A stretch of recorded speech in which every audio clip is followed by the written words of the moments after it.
live, local, late-breaking. This is Channel 11 News on Fox 53. A river rescue. Nearly 24 kids stranded after their boat sinks in the Allegheny River in Pittsburgh. We heard this on our scanners around 7:30 tonight, and we immediately sent our crew to the 9th Street Bridge. Thanks for joining us. I'm Darieth Chisholm. I'm David Johnson. Luckily, we're told the kids were wearing life jackets. Nobody was hurt, but the victims say it was a very scary situation. I was going to drown because I couldn't push the boat up, and this kept pulling me up. That little girl was one of 22 young people on the Dragon boat. You can barely see it there above the water next to the rescue boat. They were paddling in what they thought was a no-wake zone near the 9th Street Bridge on the Allegheny when a large boat went by and swamped theirs. This is video as we first arrived on the scene from the 10th Street bypass, only on 11, as River Rescue was tying up the boat and taking the rescue group to safety. We had our PODs on, so we was okay. We just held onto the boat until the rescue team came. This is part of a summer program called Paddlers for Peace and was scheduled to be their last adventure. And what an adventure it turned out to be. They had headed out from Three Rivers Rowing in Millvale, but ended up in the water. I guess a wave came by in a no-wake zone, so we weren't really expecting that, and not too many paddles were on the boat. So the whole thing flipped over. Here's a view from our Traffic.com camera as the rescue was underway. They were all wearing life jackets and were taken to Washington's Landing. No one was hurt. Some of the kids, ages 12 to 18, were afraid, but others just thought it was exciting. I'm shivering right now because I'm like cold, but it was great because I wasn't expecting it and I always wanted the boat to flip over. This all happened as they were singing happy birthday to one of their counselors on board. We use the Dragon boat as a metaphor for living a peaceful life. So we have a pledge that talks about the last part of it was acting courageously, and the coaches tell me they did tonight. Now, we just talked to River Rescue tonight, and they said the no-wake zone is not in effect this time of year, as it turns out, so nothing illegal occurred. Still, they say it's common courtesy not to wake other boats when they pass them. Also tonight, police say a teenager stole more than $100,000 worth of items from homes and then sent ransom notes to the victims. The suspect hit a 5-block area of Shadyside this past month. Well, now new at 10 tonight, Channel 11's Tamika Artist talked with a victim who actually had his car stolen. She joins us live now with more. Tamika? Police say this young man, just 15 years old, wreaked havoc here in this community, breaking into 13 homes in just over a month. Tonight, some of his victims are still shaking their heads in disbelief. This is where the air conditioning unit was, so he had set that out. Just like in some of the other cases. He had crawled through, lifted up the window a little bit more, and crawled through this window to get to our electronics and through our house. Jared Medved showed us how the teenager broke into his home in the wee hours Friday morning while his 3 roommates were sound asleep upstairs. Everything was disconnected and ready to be taken out the window. So what I think happened was he found the keys, got spooked, and just decided to take the most valuable item. It wasn't until 2 hours later, when his roommate was leaving for work, he realized his Lexus, a graduation gift from his parents, was gone. After he found my car keys, he decided to leave everything else and just took my car. So that was devastating. The next night is when police finally caught their 15-year-old burglary suspect red-handed trying to break into someone else's home. Investigators say for weeks the young suspect has targeted residents from Pierce Street, Lamont Place, and Rosary Way, stealing their valuables and in some cases leaving ransom notes behind. Rarely do you see any type of ransom notes like this or anything sent in these cases. In these cases you did. That almost certainly pointed to a juvenile probably involved in these things, and sure enough, it was a 15-year-old kid. At least $120,000 worth of stuff was stolen, including laptops, cameras, cell phones, jewelry, iPods, and cars. Most of the items have been recovered, except in Mark Shoemaker's case, who says he's also lost his peace of mind. We're in the city. It's just difficult to comprehend that someone would just be able to walk up and rip out an AC unit and just walk right into your house. You know, you never think it can happen to this close to home. We learned tonight the suspect is being held at the Schumann Detention Center, charged with 13 counts of burglary, conspiracy, and theft. Police say this is far from over. However, they believe that there is at least one other person involved. They're still searching for that person tonight. Reporting live here in Shadyside, Tamika Artist, Channel 11 News on Fox 53. And new at 10, a Butler County business owner gets a scare after a car crashed into his building. Here you can see the damage to the country corner store on Beaver Dam Road in Brady Township. Police say the gas pedal stuck for one woman. The car rammed into the wall this afternoon. The woman had her 2-year-old son in the car, but thankfully no one was hurt. The store, however, had to be closed during those repairs. A mess. We had cigarettes all over the place and coins and stuff like that. And pizza oven was down on the floor. Again, there is some significant damage to the country corner store, but the owner wants his customers to know they are now open. Now new at 10 tonight, state police in Lawrence County are asking for your help trying to track down a bank robber. Police say on July 27th, this man robbed the Northwest Bank in Volant Borough. We're told he walked to the counter and slipped the teller a note saying that he had a weapon. Here's where you can see where he's wearing a Buffalo Bills baseball hat. Police say he had a southern accent. They describe him as about 6 foot tall, 180 pounds. Police say he was driving a burgundy-colored Honda Ridgeline style vehicle with no license plate. Call police if you can help out. A volunteer firefighter saves a woman inside a burning SUV in Fayette County. Firefighter spotted the woman in the back of a wrecked Jeep Cherokee on Main Street in German Township last night. He then pulled her from the burning vehicle before crews arrived. Police say the driver crashed into a stone wall and ran, leaving the woman inside. Her name and condition have not been released. We're working to learn the condition of a person hurt in another crash in Fayette County. Police say 2 cars crashed on Route 40, Dinner Bell Road in Wharton Township just before 6 tonight. One person had to be flown to the hospital.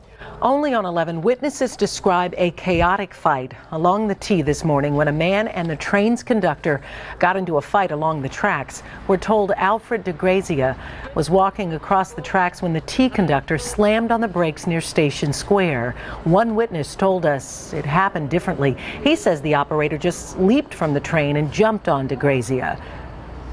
I yelled out for everyone to call 911. And at that point, it all went chaotic a little bit.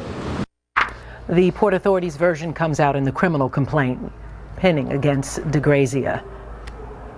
It says that he apparently admitted that he spit and punched at the operator in the head. DeGrazia faces charges now of aggravated assault and disorderly conduct. He was being arraigned today, and we're told that he will be given a chance to tell his side of the story. The latest now on the horrifying death of a 3-year-old boy. Zamir Sewell will be laid to rest later this week after suffering a fatal gunshot wound.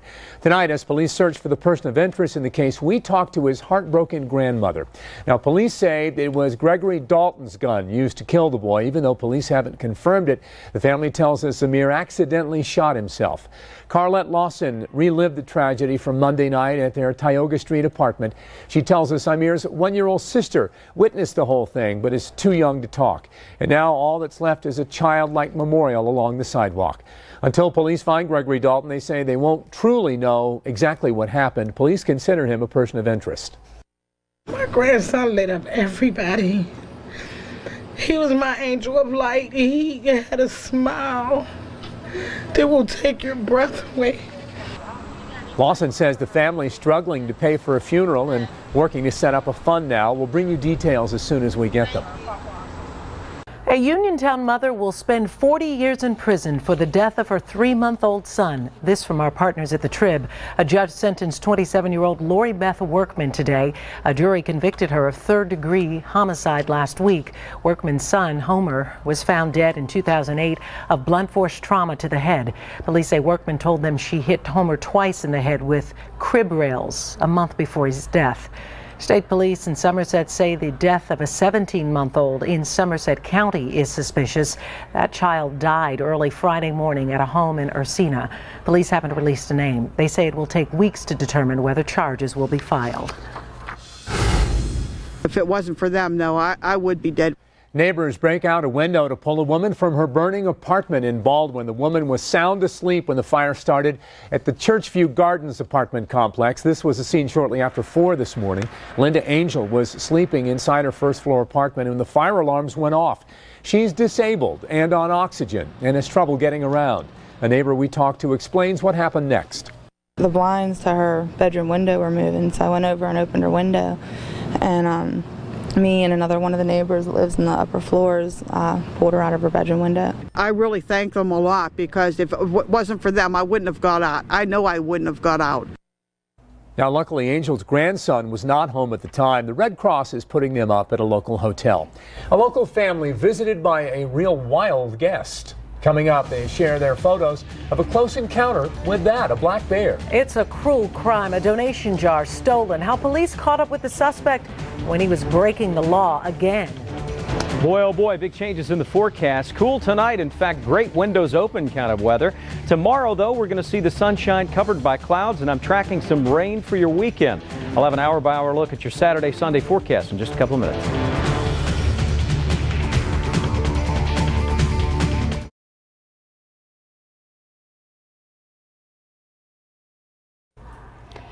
Surveillance cameras at the Fayette County Courthouse helped catch a man on a crime spree. Police say it began when he stole a donation jar from the courthouse.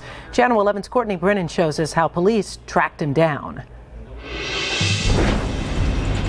As police described it to me, this guy just wouldn't stop. First, he allegedly stole a donation jar meant for Children's Hospital. Then when police caught up with him, they say they caught him in the middle of committing another crime, and then he committed a third crime on top of that. Here's what happened. That man in the bright blue t-shirt, that's Robert Huey. Police caught Huey on these surveillance cameras in the Fayette County Courthouse.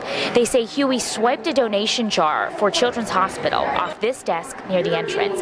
He then ran out of the courthouse into the nearby CVS, where police caught him allegedly stealing several things off the shelves.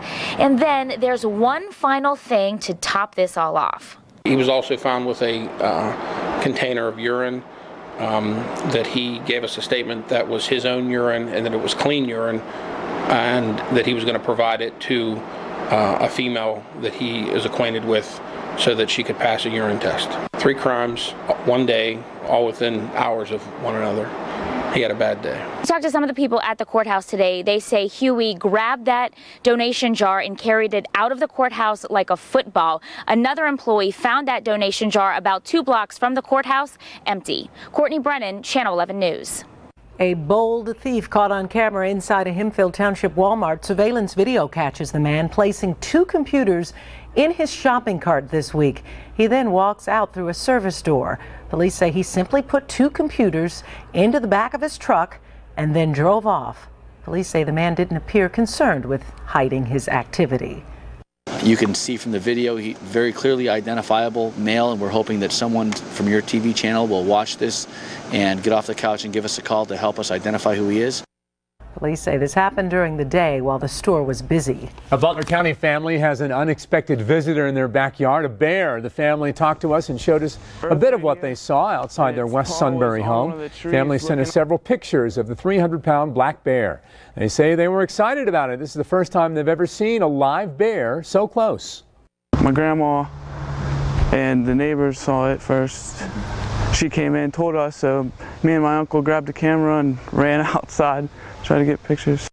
And they did. They said the bear didn't bother anyone and didn't appear to be frightened. He walked right back into the woods.